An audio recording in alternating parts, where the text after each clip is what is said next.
प्यारे बच्चों, जैसा कि आपको पता है, कोरोना वैश्विक महामारी घोषित होने के पश्चात राजस्थान सरकार ने सभी शिक्षण संस्थाएं बंद कर दी हैं। बच्चों के और सभी के स्वास्थ्य को ध्यान में रखते हुए इसी वजह से आपकी पढ़ाई सुचारू रूप से जारी रहे, इसके लिए हम ऑनलाइन कक्षाएं आपके लिए लेके आए हैं। फिजिक्स की ऑनलाइन कक्षाएं आपके लिए प्रारंभ कर रहे हैं। आपका स्वागत है। बच्चों, आज हम पढ़ेंगे स्थिर वैद्युतिकी, जो आपके भौतिक विज्ञान में प्रथम यूनिट है और ये बच्चों वर्तमान सिलेबस में 7 नंबर की आती है। इस यूनिट में हम प्रारंभ करते हैं स्थिर वैद्युतिकी से, जिसे इलेक्ट्रोस्टैटिक्स भी कहते हैं। बेटा, इलेक्ट्रोस्टैटिक्स जो है इसमें हम स्थिर आवेश, इससे जुड़ी सभी घटनाएं, इसके गुण, विशेषताएं, विद्युत विभव, विभवांतर, धारिता आदि के बारे में अध्ययन करते हैं। स्थिर वैद्युतिकी की शुरुआत हम करेंगे विद्युत आवेश से, इलेक्ट्रिक चार्ज से।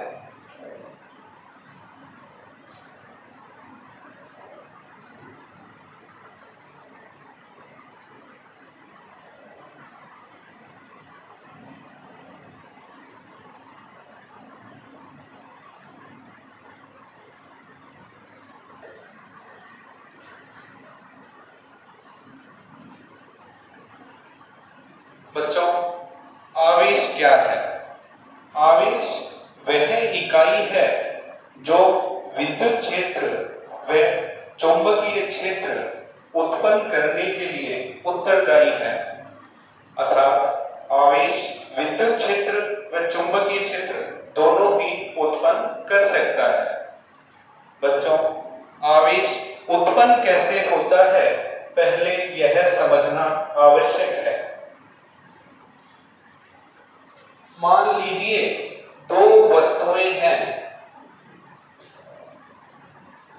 एक वस्तु का नाम A है और दूसरी वस्तु का नाम B है। यदि वस्तु A से वस्तु B में कोई इलेक्ट्रॉन स्थानांतरित होता है, इलेक्ट्रॉन स्थानांतरित अगर होता है, तो बच्चों अगर A ने इलेक्ट्रॉन B को दिया है, तो हम ये कह सकते हैं कि A में एक इलेक्ट्रॉन की कमी हो गई है। इस इलेक्ट्रॉन की कमी को ही हम धनावेश से प्रदर्शित करते हैं। और वस्तु B ने एक इलेक्ट्रॉन लिया है, तो हम कह सकते हैं कि वस्तु B में इलेक्ट्रॉन की अधिकता हो गई है। इस इलेक्ट्रॉन की अधिकता को हम ऋणावेश से प्रदर्शित कर सकते हैं। अब बात आती है कि वस्तु धनावेशित है, तो हम कहेंगे कि उसमें एक इलेक्ट्रॉन की कमी है। अर्थात अगर एक इलेक्ट्रॉन स्थानांतरित होता है, वस्तु भी इलेक्ट्रॉन लेने के कारण एक इलेक्ट्रॉन के आवेश से ऋणावेशित कहलाएगी।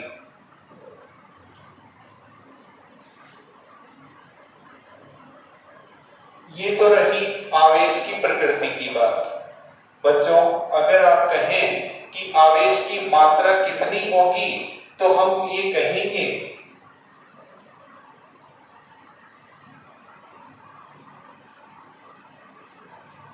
आवेश के क्वांटीकरण के अनुसार आवेश की मात्रा हम जिस सूत्र से ज्ञात करते हैं, उस सूत्र को इस प्रकार लिखा जा सकता है, Q बराबर प्लस माइनस NE।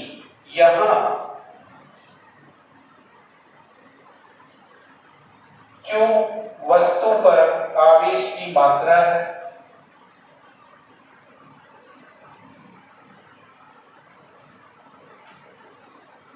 N स्थानांतरित इलेक्ट्रॉनों की संख्या है,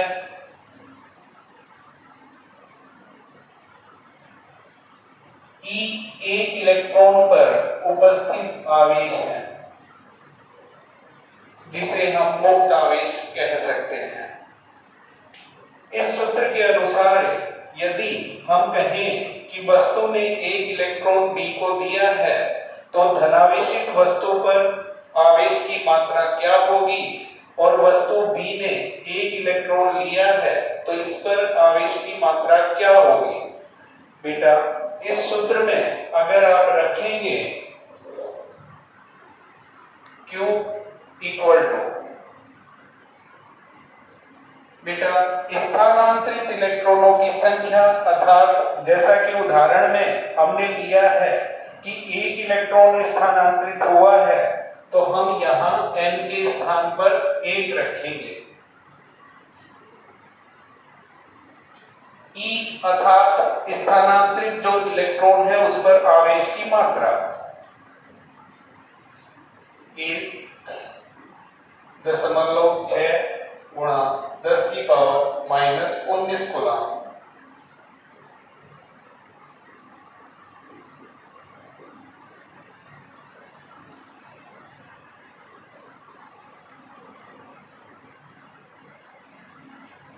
हम ये कह सकते हैं कि यदि वस्तु A एक इलेक्ट्रॉन B को देती है तो वस्तु पर जो धनावेश है उसकी मात्रा 1.6 गुणा 10⁻⁻19 कूलम कही जाएगी। वस्तु B ने एक इलेक्ट्रॉन लिया है और वह ऋणावेशित है तो उस ऋणावेश की मात्रा भी 1.6 गुणा 10⁻⁻19 कूलम कही जाएगी। इस प्रकार हम आवेश की मात्रा का अध्ययन कर सकते हैं। बच्चों इसके पश्चात हम पढ़ेंगे कि आवेश के मात्रक व बीमा क्या है। बेटा आवेश का एसआई मात्रक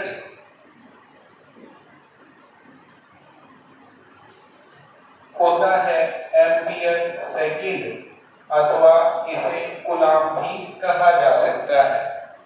क्यों, इसे आप समझ सकते हैं, धारा का सूत्र होता है I बराबर Q बाई T, इसलिए हम लिख सकते हैं Q बराबर I गुणा T।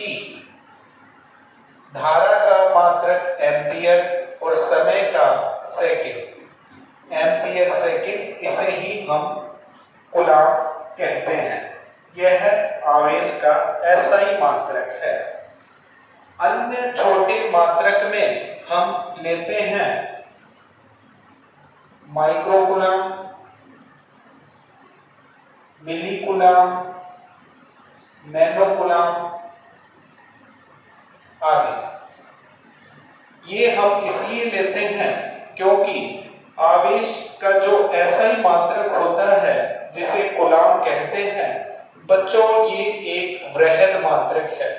इसका कारण आगे हम जानेंगे। इसका सीजीएस मात्रक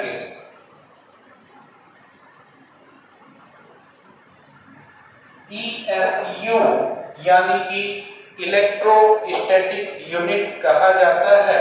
बेटा हिंदी में इसे हम कहते हैं स्थिर वैद्युत मात्रक।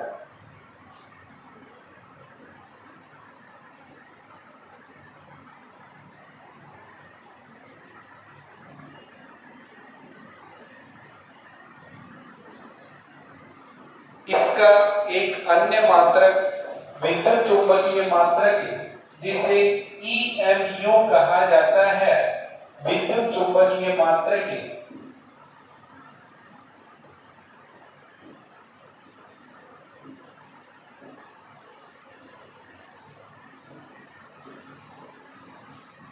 हम ये कह सकते हैं कि CGS मात्रक ESU कहा जा सकता है स्थिर विद्युत मात्रक के।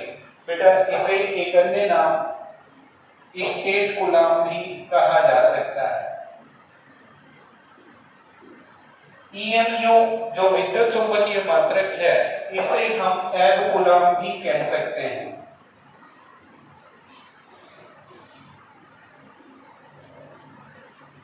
इन तीनों मात्रकों में एक विशेष संबंध भी होता है, इसे हम इस प्रकार लिख सकते हैं।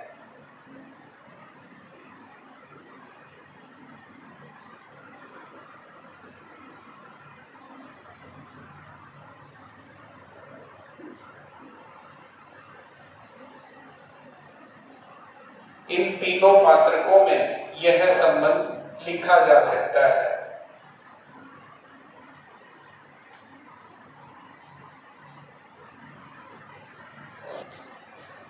बच्चों, आवेश के मात्रक के पश्चात हम बात करेंगे कि आवेश के क्या-क्या गुण पाए जाते हैं।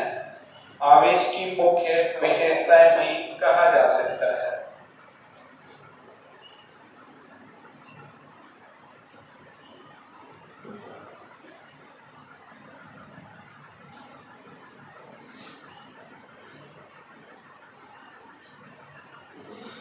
सबसे पहले हमें पता होना चाहिए कि आवेश कितने प्रकार के होते हैं। बच्चों, आवेश दो प्रकार के होते हैं, धनावेश व ऋणावेश।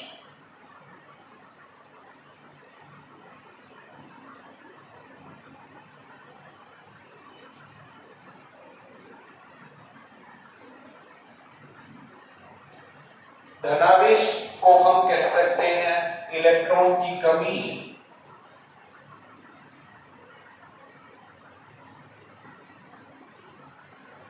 और ऋणावेश को हम कह सकते हैं इलेक्ट्रॉन की अधिकता।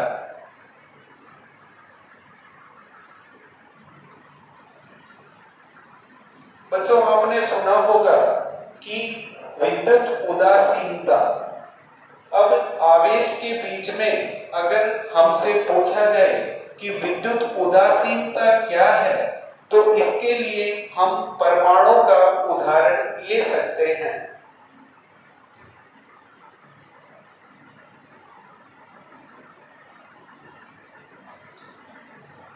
बच्चों, सामान्य अवस्था में परमाणु विद्युत उदासीन होता है।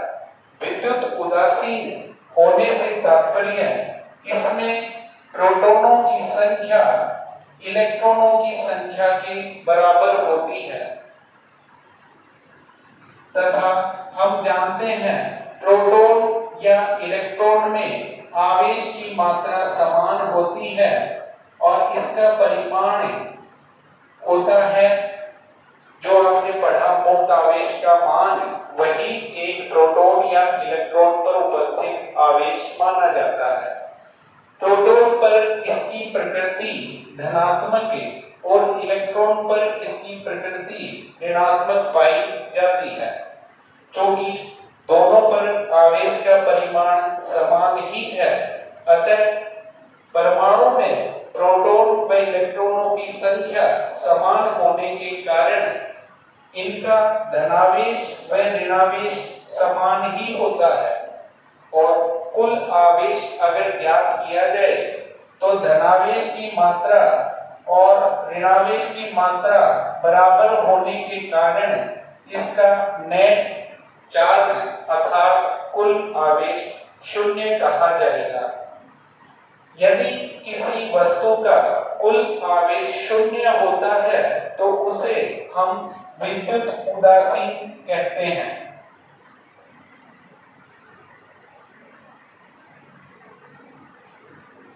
हम इसे यूं भी कह सकते हैं कि यदि आप किसी उदासीनता को अगर समाप्त करते हैं, किसी वस्तु में उदासीनता को समाप्त करने के लिए आपको उसमें या तो इलेक्ट्रॉन की कमी करनी होगी या इलेक्ट्रॉन की अधिकता करनी होगी। अगर आप उदासीनता को समाप्त करने के लिए इलेक्ट्रॉन निकालते हैं तो इलेक्ट्रॉन की कमी से उस वस्तु पर धनावेश उत्पन्न हो जाएगा। यदि आप उदासीनता को समाप्त करने के लिए उसमें इलेक्ट्रॉन की अधिकता करते हैं तो वह वस्तु विद्युत रूप से ऋणावेशित हो जाएगी। बच्चों, आवेश के गुणों में इसके प्रकारों को समझने के पश्चात नेक्स्ट गुण हम कह सकते हैं इसके जो अभी हमने पढ़ा मात्रक व विमा के बारे में, तो इसका ऐसा ही मात्रक है कूलाम व विमा एम्पियर और समय के लिए टी लिखी जा सकती है।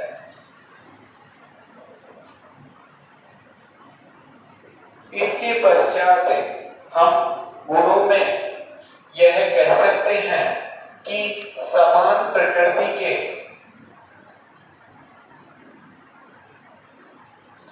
आवेशों के मध्य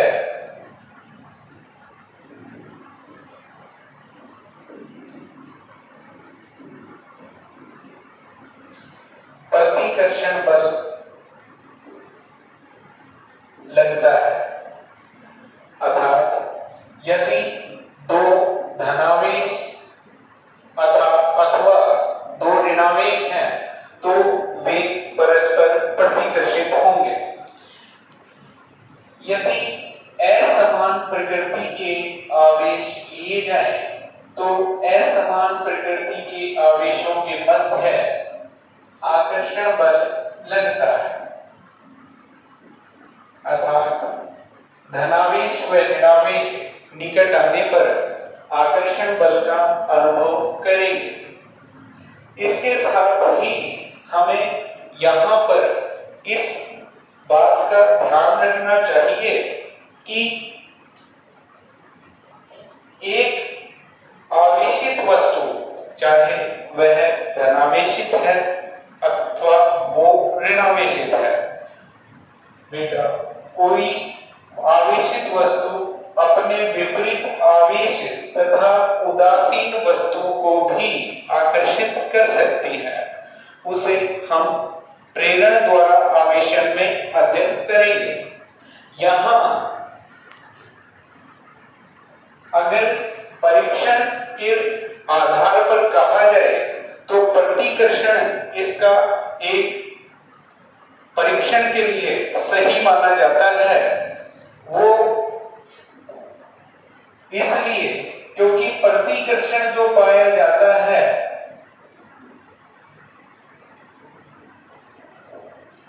वह केवल समान प्रकृति के आवेशों में ही होगा।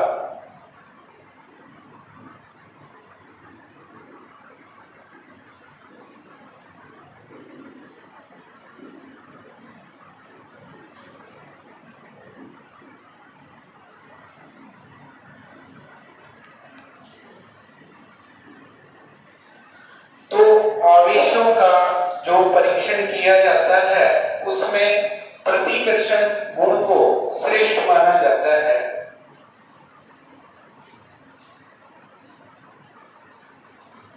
आवेश के गुणों को आगे बढ़ाते हुए हम ये कह सकते हैं कि आवेश में स्थानांतरण का गुण पाया जाता है।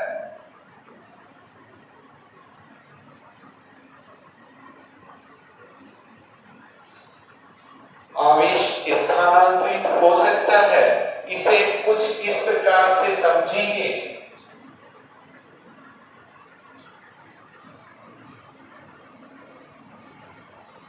मान लीजिए बच्चों एक चालक छड़ है जो धनावेशित है।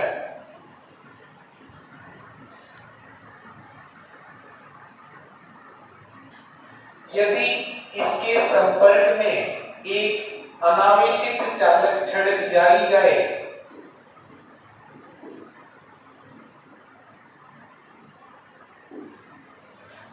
तो आवेश के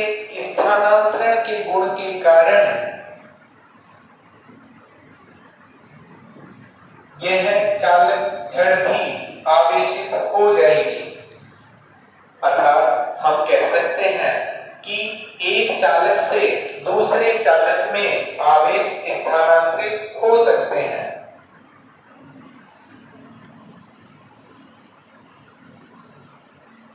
स्थानांतरण के गुण के पश्चात हम ये देखते हैं कि इस आवेश के स्थानांतरण के पश्चात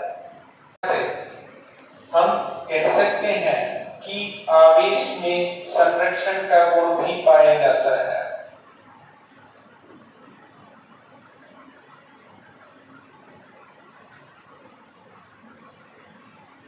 अर्थात आवेश संरक्षित होता है।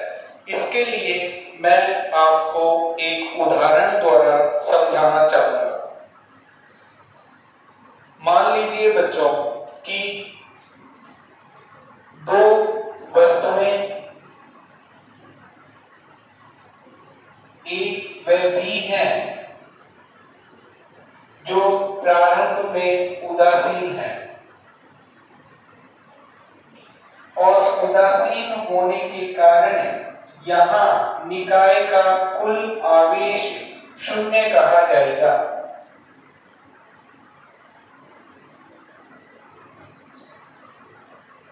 यदि दो वस्तुएं ए व बी हैं और ये उदासीन है और उदासीन होने के कारण इसका कुल आवेश शून्य कहा जाएगा। यदि ए से बी में एक इलेक्ट्रॉन का स्थानांतरण मान लिया जाए तो वस्तु ए पर आवेश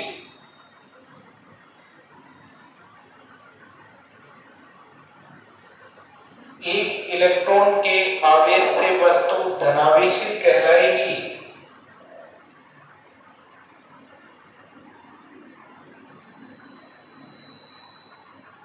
और वस्तु बी एक इलेक्ट्रॉन के आवेश से ऋणावेशित कहलाएगी। आवेशन के पश्चात यदि कुल आवेश देखा जाए तब भी